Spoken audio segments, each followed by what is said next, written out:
The production of this program is made possible thanks to the support of the following and viewers like you. Don't Worry, Be Happy by Bobby McFerrin hit the charts in 1988, and it soared to #1 on the Billboard. It was the first a cappella song to hit #1. Why? Well, because it struck a chord with people. It lifted their spirits and got them bopping along, says John F. Hallowell, the author of the World Happiness Report.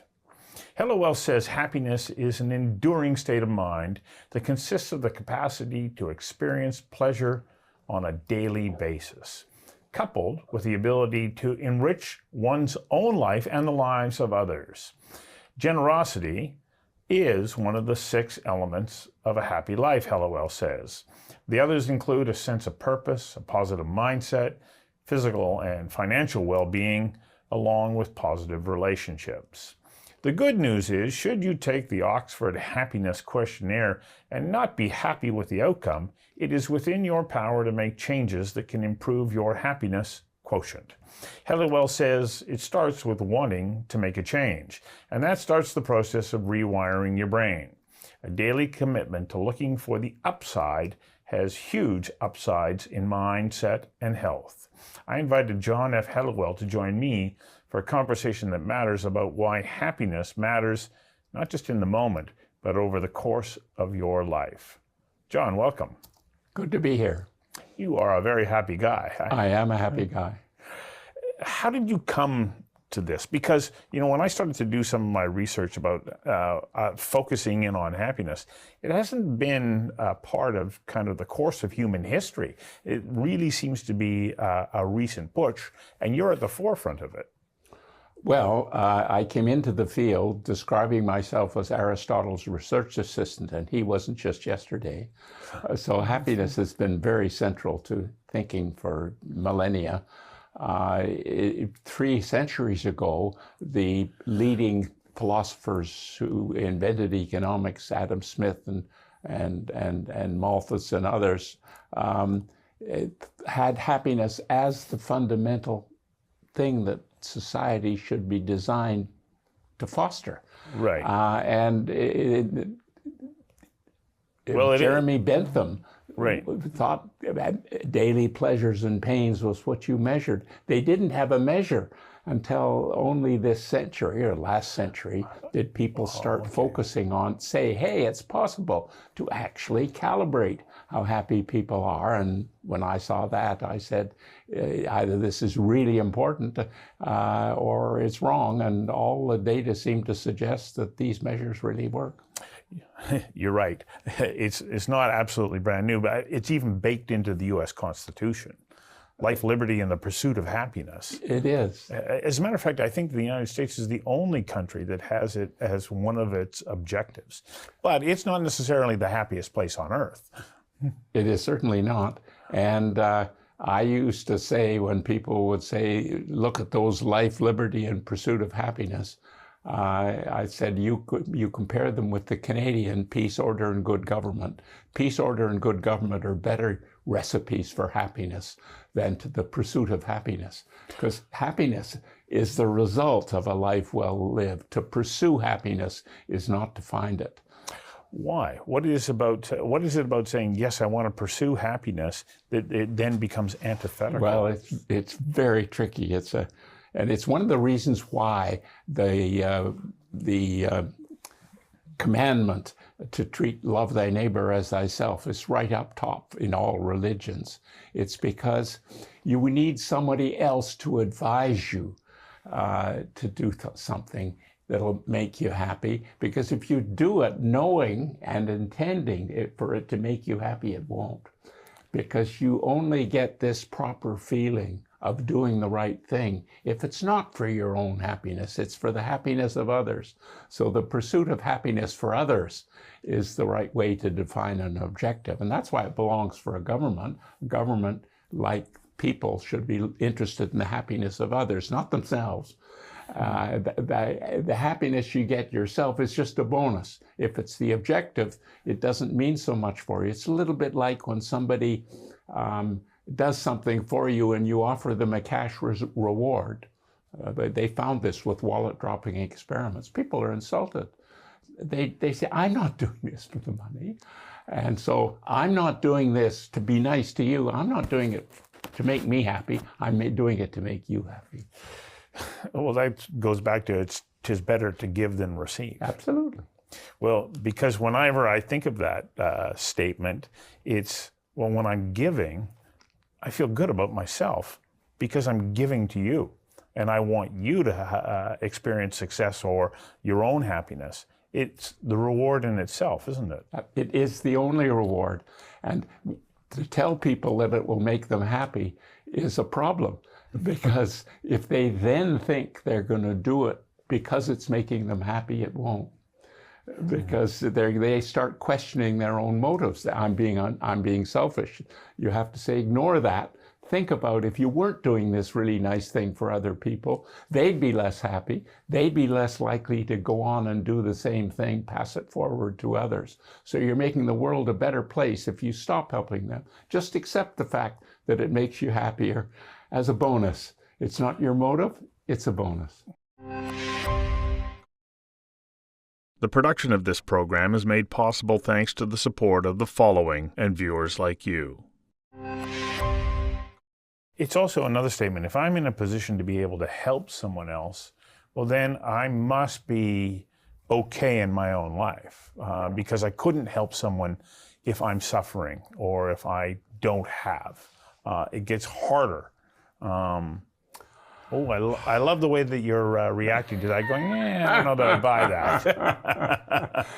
In fact, we find some of the most inspiring and powerful experiences of doing things for others are of people who are in a terrible state. In fact, it's not something that it's fundamental and it's right from square one that people help each other. And you find it in the worst of situations where somebody's life is going to be lost and getting out of a flaming building and so on.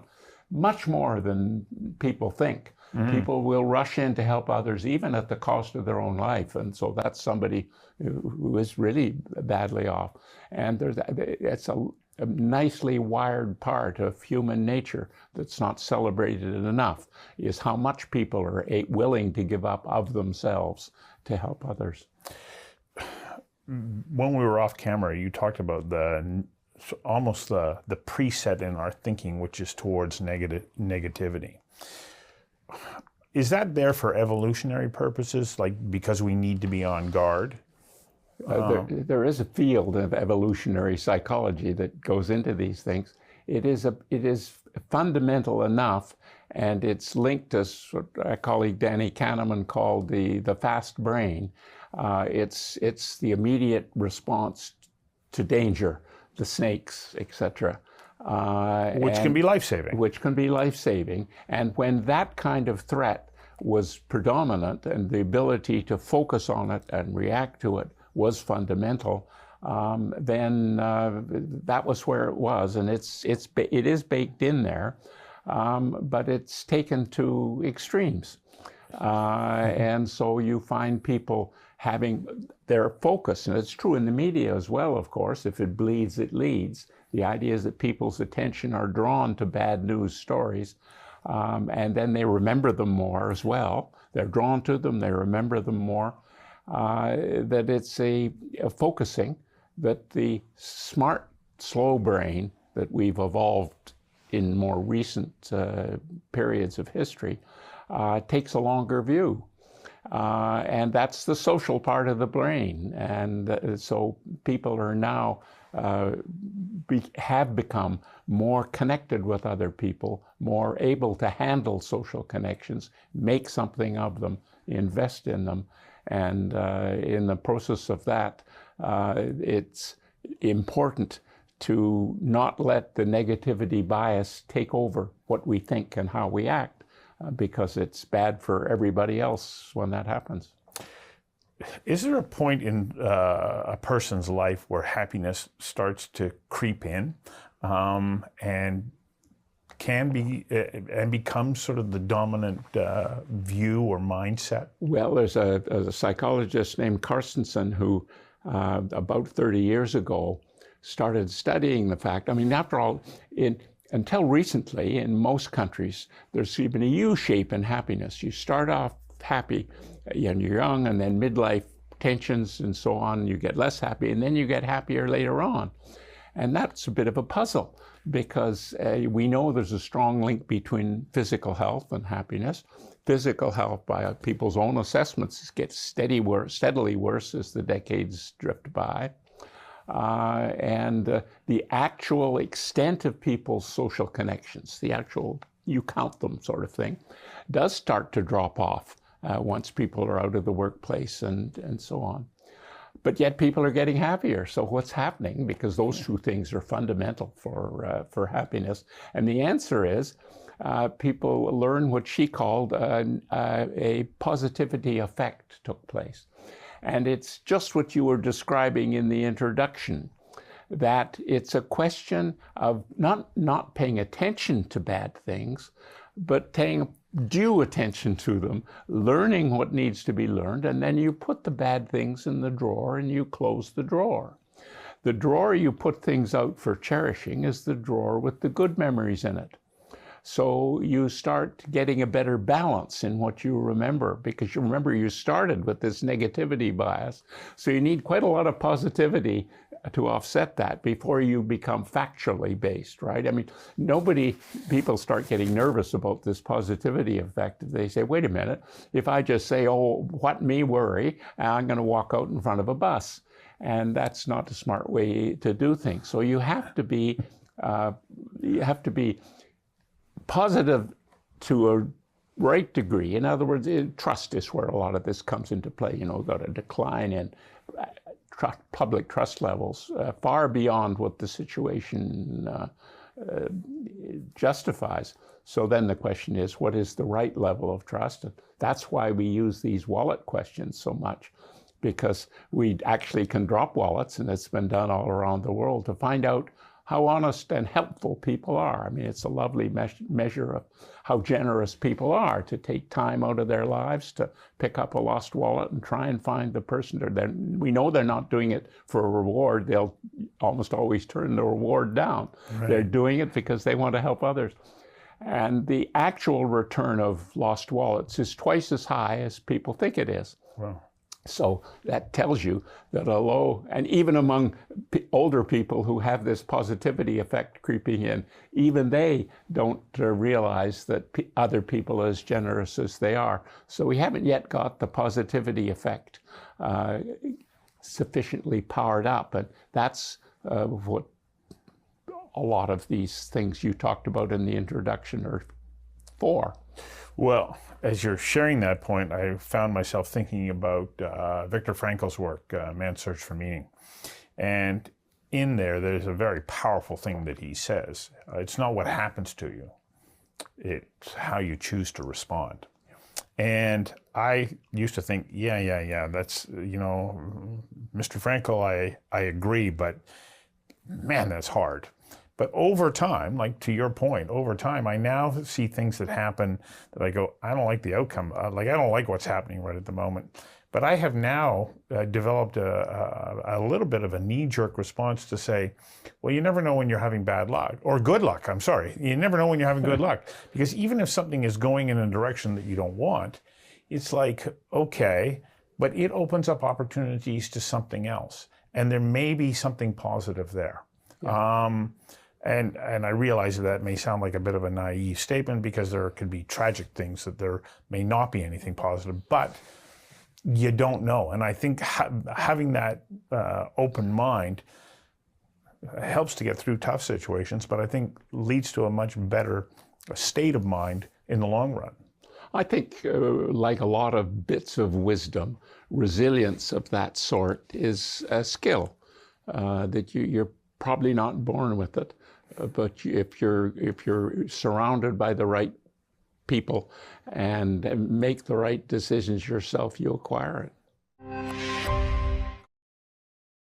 The production of this program is made possible thanks to the support of the following and viewers like you. How important is it to have a sense of purpose? And I ask that because, especially as we have a growing portion of the Canadian population that are moving, beyond the 70-yard line in life, that they still have a sense of purpose if you want to remain happy. I think it's fundamental because why you're doing something, that's what a sense of purpose is. Is there a reason why I'm doing what I'm doing? And if you've got the right reason and you're doing it, then it's going to make you feel better and make other people feel better as well. More to the point, we didn't talk about whether it was good purpose or ill purpose. It turns out if it's a really important purpose, that in itself is a spur to people to keep doing things. Obviously, when we're taking the big picture, we want good purpose to dominate over bad purpose. And that's an important part of resilience and thinking about others. Obviously, bad purpose, by that description, is something that ain't producing greater happiness for everybody. One of the other elements that I touched on in the intro was, well, you want to have good health, both physical and mental. What is the impact on your both mental and physical health if you choose to look to the upside? It's very big, and it was part of the original statement of purpose of the World Health Organization in the 1940s. But it's in modern medicine, until quite recently, it's been kind of ignored. People have said we're going to wait until something goes wrong and then try and fix it. And of course, the right way of thinking about it is to try and build positive health right from the beginning. What happens to your body when you choose to be happy versus unhappy? Well, I choose to be happy. You like to say, choose things that will make me and others happy. And so my question isn't quite right. That's the point. When you do that, it does make you feel better. And now in epidemiologists are starting to look, as part of this conversion of health care, from just repairing disease to creating positive states of mind and happiness, to ask what happens when you do create positive states of mind. Do they actually feed back and improve physical health as well? They clearly improve mental health, how you feel about life, and a success for a life is how positive it has been, as well as how long and disease-free it has been. So you have to count them all. What they did is, these epidemiologists, they took the surveys that were done as part of the Canadian Community Health Survey, asking people how happy they are about their lives, satisfied they are with their lives as a whole, in the same 0 to 10 scale that we use on the World Happiness Report. And then they linked it up with the approval of the people who'd been asked the question, with the subsequent health records for the subsequent 30 years of these people. And the health survey itself collects a lot of information about various medical conditions and so on. So standardizing for all that, the people who had a higher evaluation of life, it's not giddy happiness, it's life as a whole, lived longer and had less morbidity. This is a Canadian study. The production of this program is made possible thanks to the support of the following and viewers like you. I remember a number of years ago, I was doing an interview with Dr. Max Sinader, who had been the head of the Brain Research Center out at UBC. And I said, so, what's essential to having good cognitive well-being? And he sort of joked and he rolled back and he says, come on, man, be happy. And I went, it's that simple? And he said, of course it's not that simple.